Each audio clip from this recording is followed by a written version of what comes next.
Good morning, everyone. First of all, just thanks for having me here. My name is Paul Ellis. I'm the Executive Director of the August Wilson House. We are very thrilled and pleased with the recent award from the federal government, National Park Service, Department of the Interior. We have an ongoing commitment to the community, to the residents of the Hill District and the residents of the city of Pittsburgh. This grant is another example of the national recognition that continues to be enjoyed by the city of Pittsburgh and our world-renowned civic and cultural institutions. Our empathy and respect for the civic health of our communities has put us on an innovative course. We're very pleased to be working with the city of Pittsburgh, Allegheny County, the Pennsylvania Historic Museum Commission. We are pleased to continue to work with our signature partner, Duquesne University. We are indeed blazing a trail. We're developing national models for progressive coordination between governmental entities, community-based arts organizations, and local universities.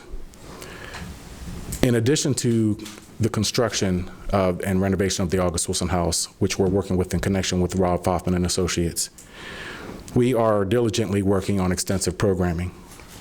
We have to target our interpretive planning efforts. We are working on arts education, arts programming. We are working on the selection of fellows for the Artist in Residency program that we launched earlier this year. We're working on staffing, we're working on increased organizational capacity, and we're working on expanding the vast partnerships and collaborations that we continue to enjoy with many of our arts institutions that are scattered around the city of Pittsburgh. They come in various forms, various shapes, and they all lead to the provision of value to the residents of the city of Pittsburgh. I want to thank the August Wilson House Board of Directors and the August Wilson House supporters for their continued dedication and commitment to our project. As you know, we've been working on this project for quite some time. We're excited to be nearing completion as we prepare for the commencement of construction later on this fall. I want to sincerely thank the Mayor's Office, who has been working with us to create assets with regional and national implications that really bear an incalculable value upon the residents of the city of Pittsburgh.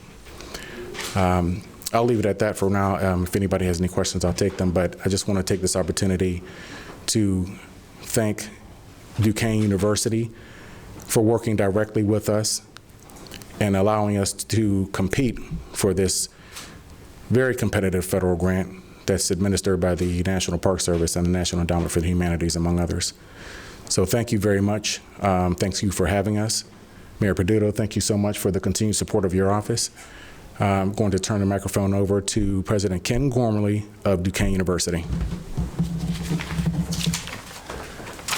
Thanks very much, Paul, and good morning, everyone. My name is Ken Gormley. I have the privilege of serving as the 13th president of Duquesne University, and I'm honored to be here today as we continue to work together with our community partners to preserve the legacy of one of Pittsburgh's most revered native sons and one of this country's greatest writers and playwrights. I'm a writer by training, and I believe August Wilson can be counted among the greatest writers now in American history.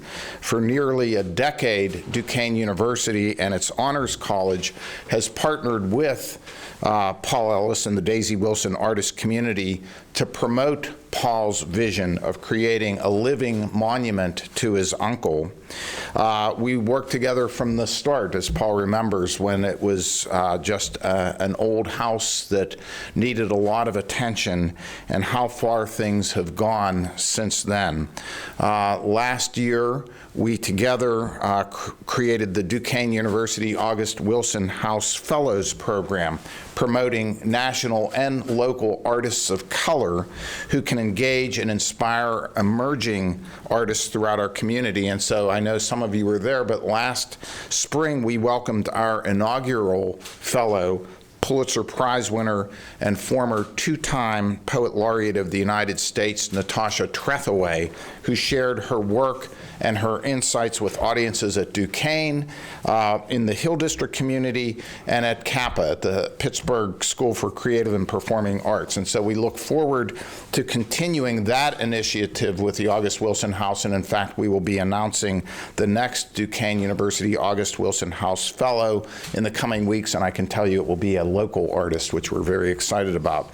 And so now as we finalize plans to reimagine the August Wilson House as an important center of our community, thanks to this grant, we're going to witness a rebirth of the spirit of August Wilson and the spirit of his birthplace in the Hill, a place where art, music, theater, and literature will once again be brought to life, along with all of the great developments that the mayor and others are leading in that area, where people from all walks of life will continue to be enriched by these cultural gifts.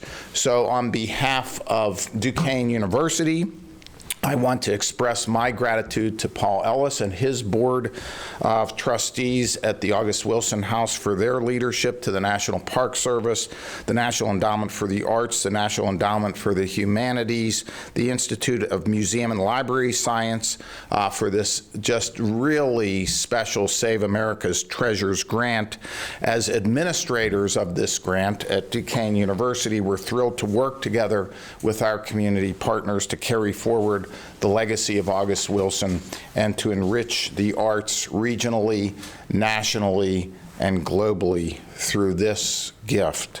And I want to thank particularly Mayor Peduto for your leadership on this initiative. You've been there for this from the start, and we're seeing the benefit of all of your support, so we're very grateful. Thank you very much. Thank you, President Gormley. When we talk about one PGH, one Pittsburgh, this is really what we're talking about. It's community coming together with institution, coming together with government in order to be able to keep Pittsburgh, Pittsburgh. This is a very competitive grant. It is looked at across the country as an opportunity to tell the story of America. And a lot of people have a lot of different places that are important. Some are important because of their architecture. Some are important because of the role they played in history. Some are important because of the person or the people that were a part of that property. This does all of them. This is the person that told the story of the 20th century America, that told the story of what it was like to be black in a city and to be able to grow up, what the challenges were, what the beauty was, and told it in such a way that it resonated throughout this entire country, no matter what city you lived in. But it's important, if you're going to listen to those stories and understand those stories, to understand the story of the man himself. And what better way to be able to capture that than to be able to take the place that he was born and raised and to make it a part of the living legacy of August Wilson. Paul, thank you for very early on understanding the importance of this place, not because of the brick and mortar, but because what it represents to this country. Rob Voffman, lead preservationist in the city of Pittsburgh for decades, congratulations. On many lists, there are buildings that we work to preserve. But on others, there are the ones we need to preserve. Your dedication to this over so many years has finally paid off. Although there will still be fundraising needs over the next decades in making sure that this building is not only preserved, but it is enhanced into becoming a place of education where stories will be told, where people will be trained, where art and culture will thrive. This really is the final piece of the puzzle to make sure that all of that actually happens. And to President Gormley, thank you for understanding that the campus of Duquesne University goes far beyond the borders of where classes are taught. that it is a critical part of not only Pittsburgh's past in history, but the future history of Pittsburgh. And that the literary community of Pittsburgh is one that we should take incredible pride in, as it's recognized around the country. And that Duquesne University continues to do its part in making sure that that history will continue into the future. This is a big deal for preservation for Pittsburgh, and in the history of preservation for Pittsburgh.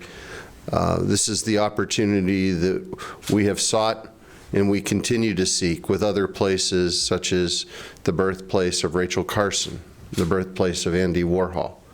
But we can be proud of the fact that we have preserved the place where one of America's greatest playwrights was born and raised, in a community, the Hill District, that is seeing a revitalization not just through brick and mortar, but through art, culture, and history.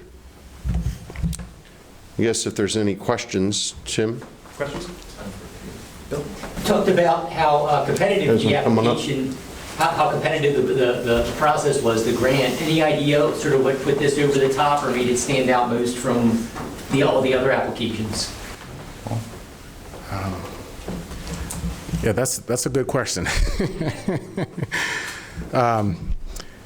Listen, I think it's a combination of things. First of all, and not to toot our own horn, but the fact is that we worked very hard on this grant. I have told some of our supporters this has got to be one of the most non-controversial national projects, in the history of historic preservation. A lot of the pieces have come together. It's attributable in part to our long-standing signature partnership with Duquesne University. We've spent some time getting to know each other as institutions and organizations. I think we're going into our 9th year now, and our partnership just keeps expanding and growing. It's a combination of our work with the mayor's office. I mean, we've collaborated on many different things over the years, and we've gotten to know each other, and so there's a relationship there that we enjoy, and we understand what the mayor is trying to do for the residents of the city of Pittsburgh, and and his legacy and everything that all of the various redevelopment and initiatives that he's taken under his mayoral administration, which has been very impactful. It's a credit to the historic preservation experience of Foffman and Associates, bringing decades of expertise and real empathy, and knowledge to our grant applications and our ability to work together, and bring that technical expertise to the actual grant application process. Because it's not just about filling in blanks and documents; it's about the actual, empathy for the community, and we're out there constantly with our ears to the ground. We're intimately familiar with the residents of the Hill District, their leanings, what they're interested in terms of a revitalization, to use the mayor's word about the Hill District. The Hill District has a long and painful and also celebrated history, and there's a lot of stories there. And I think that the grant personnel that were associated with reviewing this grant, I think that to their credit, they recognized the powerful stories and sub-stories that we have to tell throughout this city and throughout the Hill District. It really is extremely compelling. You have to ask yourself how a young man that chose to leave formal education as a freshman in high school, how that person turns around and becomes one of the greatest playwrights in American history, and at the same time bringing international distinction to his neighborhood and his city, and at the same time making an unprecedented and unparalleled contribution to American literature. How does something like that happen? It's an extremely powerful story. And keep in mind, the Hill District already had a national and international reputation before August Wilson was even born. So we're talking about I don't want to call it a no-brainer, but it's a very compelling story, and we felt comfortable that we could compete with any other application.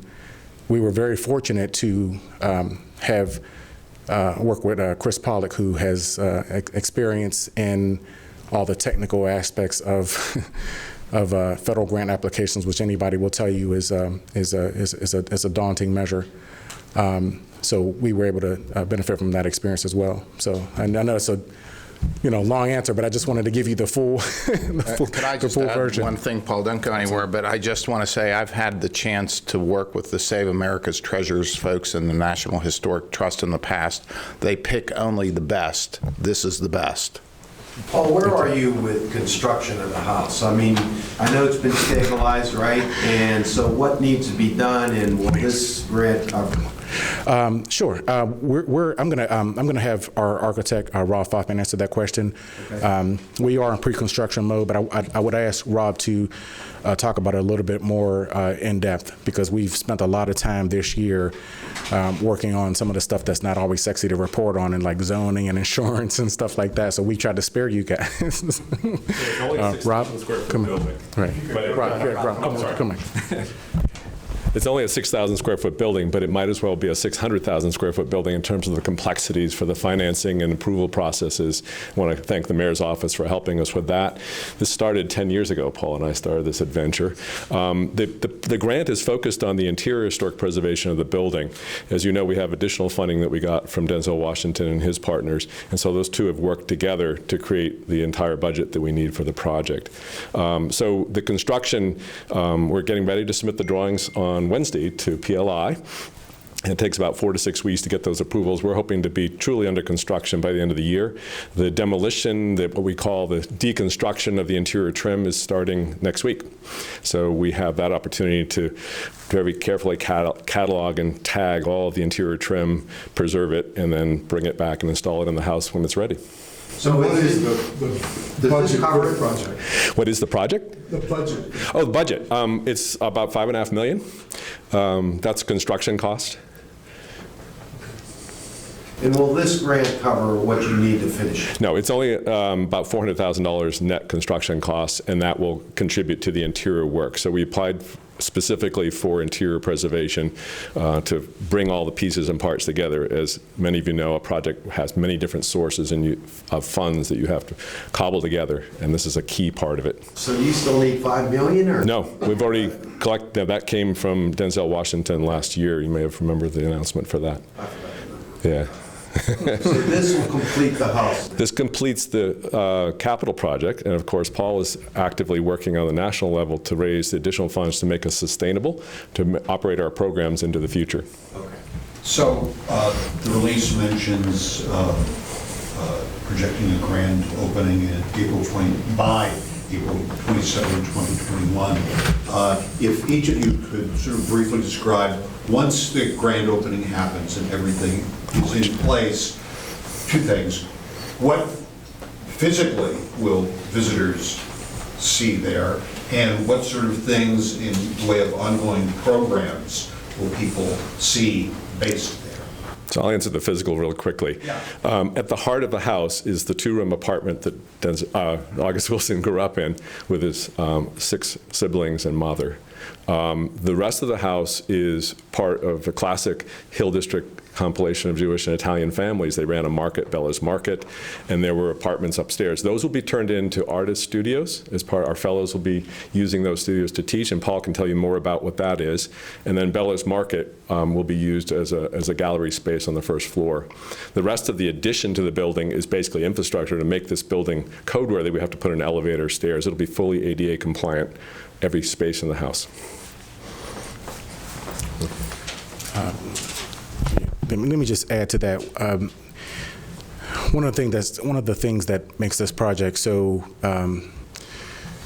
exciting, but also challenging in terms of the magnitude, it's in part because of the legacy of August Wilson, right? And I mean, we get visitors there constantly, and I mean, there's hundreds and hundreds of visitors there every year, and that number is going to expand, exponentially, because people understand that it's sacred ground. Right? We've had people that make I can't wait to start working with the Visitors Convention and Bureau here in Pittsburgh, because we're going to have a world-renowned marketing plan by the end of the day. So, people have made it a point to come to the August Wilson House when they're visiting Pittsburgh internationally, in addition to the already existing abundance of reasons to visit this great city.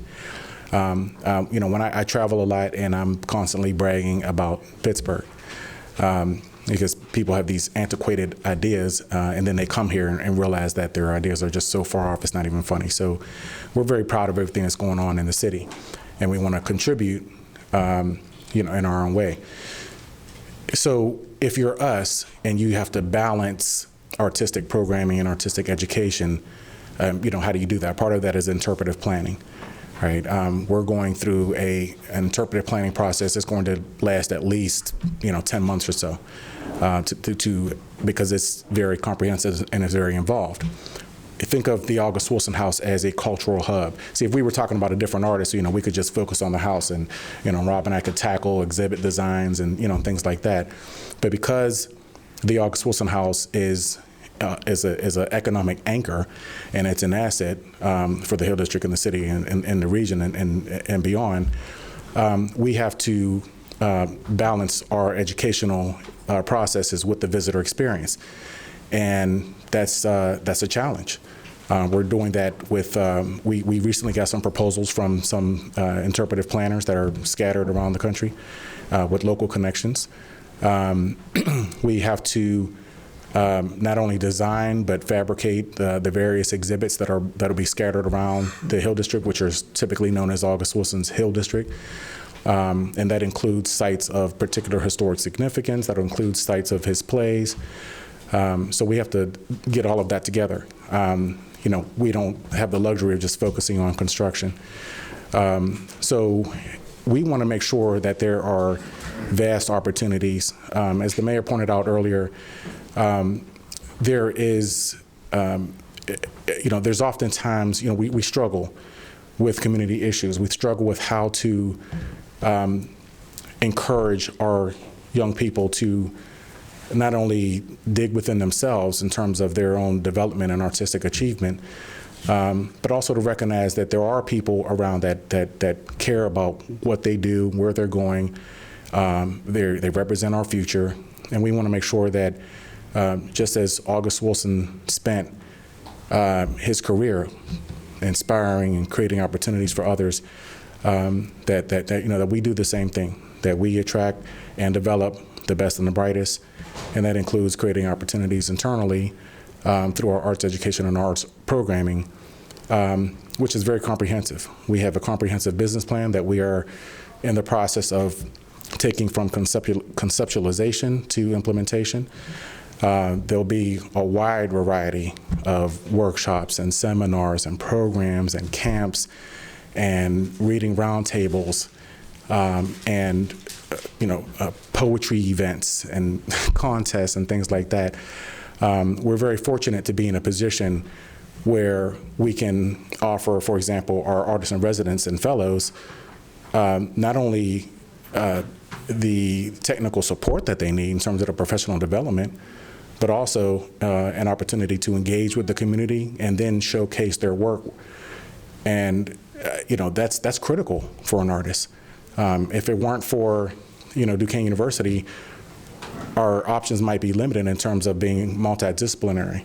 But because of our partnership with them, we're able to offer even more forms of art in terms of being a multidisciplinary art center and incubator. So that's how I would answer that. Thank you.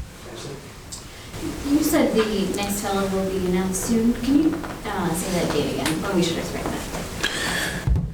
I don't know that we have an exact date, but I would guess in the next 2 or 3 weeks we have identified the person, and it is a local Pittsburgh artist, which I'm very pleased to say. Paul and I and other committee members have talked about trying to alternate between having some nationally renowned fellows, although the idea is Natasha Trethaway was here to kick it off, really, because she is just such a national figure, but the goal is to give the opportunity to young artists of color color, both outside of Pittsburgh but also inside of Pittsburgh, to develop their art, just as August Wilson, and I've talked to his widow Costanza Romero Wilson about this. He got started in many ways because he got fellowships and grants along the way that allowed him to focus on his work. That's what we want to do, and so we are going to make sure that we're going to alternate with local artists of color to give them opportunities in this community as well. And so this will be an exciting announcement for us in the next few weeks.